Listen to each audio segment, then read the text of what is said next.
안녕하십니까. 5월 29일 오후 김경국TV 시작하겠습니다.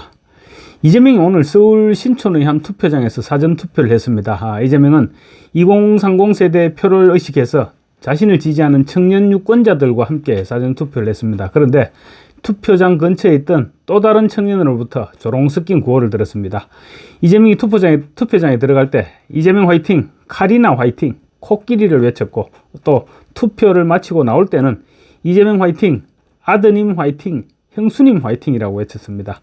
이재명 파이팅이라고 하면서도 카리나, 코끼리, 아들, 형수까지 끄집어내서 이재명 주변의 문제점을 총체적으로 지적한 것입니다. 이 청년은 구호를 외친 직후 경찰과 경호 인력에 의해서 제지되고 신원조사를 받았다고 합니다.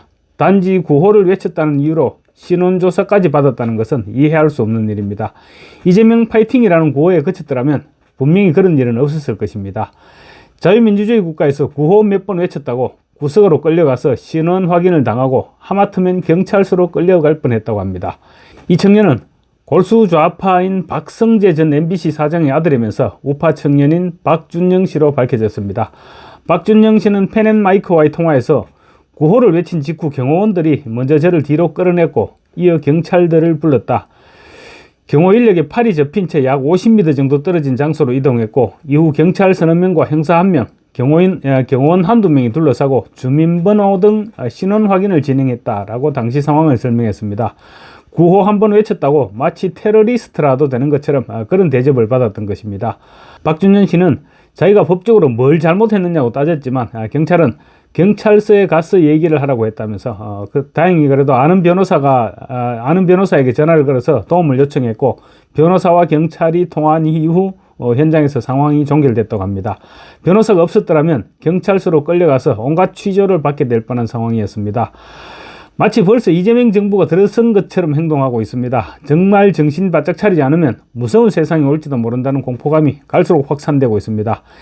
이재명과 이재명 아들에 대한 논란적인 언급을 했다가 고발당한 사람도 있습니다. 바로 개혁신당 이준석 대통령 후보입니다.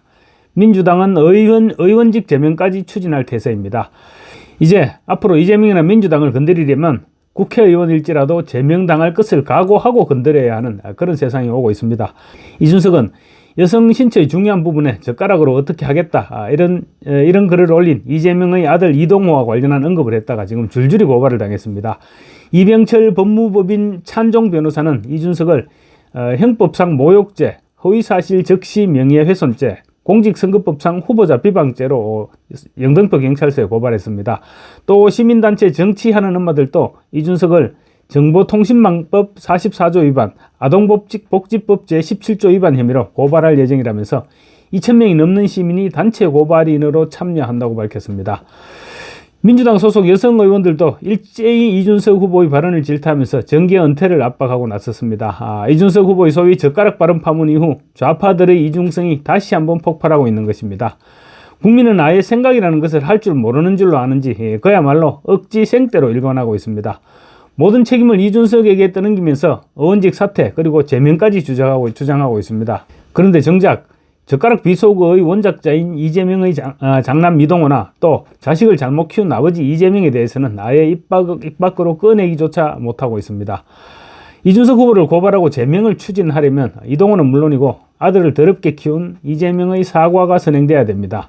그런데 이재명은 오늘도 기자들의 질문에 이 엄중한 시기에 내란 극복, 민생 회복에 대해 고민했으면 한다라고 동문서답으로 일관했습니다. 민주당은 심지어 젓가락으로 어디를 어떻게 하겠다고 한 이동호의 발언에 대해 아직도 확인해봐야 되겠다. 지금 이렇게 말하고 있습니다. 뭘 더 확인한다는 말인지 알 수가 없습니다. 이미 이동호가 젓가락으로 어떻게 하고 싶다고 하는 온갖 더러운 글을 올렸던 사실이 검찰 공소장과 법원 판사의 판결로 이미 확인이 됐습니다. 더 결정적인 것은 법원의 약식 판결에 이동호 본인이 이의를 제기하지 않았다는 것입니다. 그리고 판결문이 부인 김혜경에게로 전달됐으니까 김혜경은 물론이고 이재명 역시 알고 있을 것으로 보는 것이 상식입니다. 그런 상황이라면 도박과 음란 표현에 대한 문제 지적에 대해서 사과부터 하는 게 예의이고 도리입니다. 그런데 민주당 조성래 중앙선관위 수석 대변인은 이재명 장남의 쌍스러운 댓글들에 대해서는 이준석 후보의 창작물이라고 단언했습니다. 조성래는 오늘 오전 브리핑 직후 기자들과 만나서 없는 말을 만들어내 국민을 분열시키고 분열을 통해 정치적 이익을 얻으려는 나쁜 정치를 하고 있다. 생물학적 나이는 젊은지 몰라도 1970년대 정치만도 못하다라고 이준석을 맹비난했습니다. 그러면서 이준석 후보가 언급한 발언에 대해서는 그 발언은 명백하게 본인의 창작물이거나 커뮤니티에서 떠돌아다니는 이야기들이라고 단언했습니다. 선대위 수석 대변인이면 민주당의 입장을 공식적으로 대변하는 그런 자리입니다. 그런 자리에 있는 사람이 검찰이 공소장을 통해서 밝혔고 판사가 인정했고 본인조차도 법원의 약식 선고에 이의를 제기하지 않고 받아들인 사안에 대해서 창작물이라고 하면서 오히려 그 문제를 끄집어낸 사람을 공격하고 있는 것입니다. 좌파들의 전형적인 메신저 공격 수법입니다. 공당의 대변인이 이 명백한 사실을 창작물이라고 주장하는 것은 국민을 우롱하는 행위입니다. 믿지 않는 사람은 할 수 없고 우리 편만 같이 가자는 얘기입니다. 더 가관인 것은 해당 문제를 선대위 차원에서 확인했느냐 이런 기자들의 질문에 조성래 대변인이 확인을 해봐야 할 것 같다고 대답했습니다. 기가 막힌 답변입니다. 그렇다면 확인도 하지 않고 창작물이라고 주장했단 말입니까? 그리고 기본적으로 이런 일이 발생하면 대응하기 전에 사실 확인이 우선인데 아직까지도 확인을 해봐야 하겠다고 말하는 것은 아무리 들어도 거짓말로밖에 생각할 수가 없습니다. 또 이미 어제 공소장이 모두 공개됐는데 대변인이 확인해봐야 할 것 같다고 말하는 것은 앞뒤가 전혀 맞지 않는 말입니다. 아마도 이재명이 집권하게 되면 우리가 매일 직면해야 할 그런 장면이 될 수도 있습니다. 민주당은 이준석 후보의 의원직 제명도 추진할 기세입니다. 김민석 선대위원장은 자신의 페이스북에서 이준석 후보를 겨냥해서 거짓을 거짓으로 덮고 허위를 허위로 덮어온 그의 퇴장은 결국 대선 후 친정 국민의힘 의원들의 찬성표에 힘입어서 국회의원 제명으로 이루어질 것이라고 주장했습니다. 이재명 총통의 아들에 대한 사실을 얘기했다고 제명을 추진하겠다는 것입니다. 기가 막힙니다. 한편 이재명의 장남 이동호가 불법 도박 사이트에 입금시킨 도박자금 2억 3,200만 원과 관련 저도 오늘 오전 방송에서 말씀드렸지만 도박자금 출처를 밝혀야 한다는 요구가 지금 폭발하고 있습니다. 개혁신당 선대위는 이동호 씨의 범죄 일람표를 보면 이 씨는 무직이었고 현재 이재명 후보 공보물에 실린 등록재산도 390만 원에 불과하다. 때문에 2억 3천만 원에 달하는 막대한 규모의 도박자금이 어디서 나왔는지 이재명 후보는 밝혀야 한다고 주장했습니다. 이어서 지난 대선에서 이재명 후보는 도박으로 아들이 1,000만 원 정도 잃었다고 말했고 또 5천만 원을 합법적으로 증여했다고 밝혔으나 2억 3천만 원의 도박자금에 대한 해명으로는 턱없이 부족하다. 만약 이재명이 2억 3천만 원 규모의 증여를 했다면 공직자 재산신고 내역에서 확인이 되어야 하며 증여세 역시 납부됐는지도 검증이 필요하다고 말했습니다. 그런데 공직자 재산신고 내역에는 2억 3천만 원을 증여했다는 사실은 포함되지 않았습니다.